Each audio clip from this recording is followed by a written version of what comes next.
Hey, this is Pastor Mike. Thanks for joining me for Perkstream on April 19, 2023.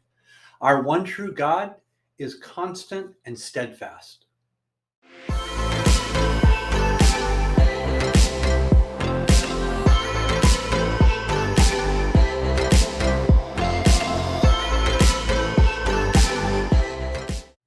Hey, thanks for stopping by today. It's a great day to be thinking about our one true God.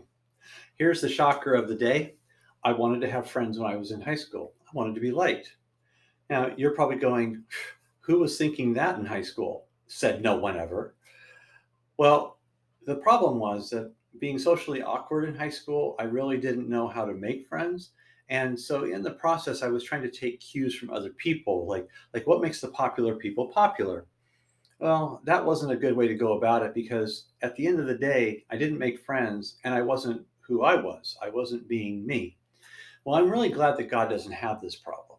God is always true to who he is, and who he is always faithful. It's always just. It's always righteous. He's always pure. He's always good. He is constant and steadfast in his nature. And he doesn't look to us to validate him. He doesn't look to us to build up his ego. So last week, I gave us this thought that God is always true to who he is, and he does not depend on me to define him. And that's good news because he will always be looking out for our best interest out of his good nature, out of his ever present, ever loving nature. That's good news.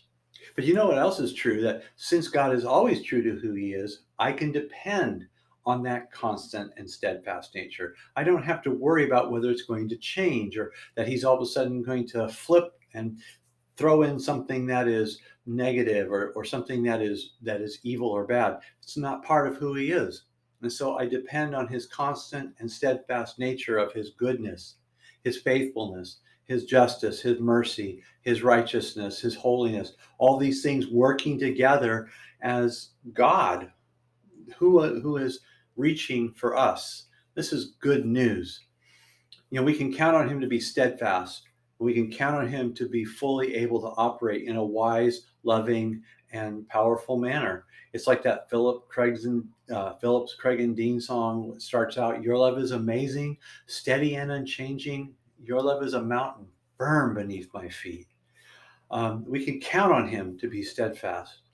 And James, the brother of Jesus, put it this way. He said, "Every good and perfect gift comes down from the Father of the heavenly lights, who does not change with shifting shadows. And he chose to give us birth through the word of truth so that we might be kind of first fruits of all he created." In other words, God actually chooses to work with us. He chooses to include us in his plans. This is great news. He wants us involved in stewarding the earth. He wants us involved in growing relationships. He wants us involved in imitating his son so that the world sees who he is in our ever increasing life of holiness and mercy and love and goodness. The love that is flowing into us and then flows out to the world becomes one of God's avenues for showing himself to the world, his constant and steady love. Now, there are times I wish God would do things my way. I really wish that he would, but God is consistent in his love, his wisdom, and his nature. He's got this part under control. So what we can count on is that he will be constant and he will be steady. That's good news for us, and it's his good and wise nature that we can count on. Since God is always true to who he is, we can depend on his constant and steady nature. So take that thought into your day and the rest of your week. Thanks for stopping by. I hope you have a good one. We'll talk to you later.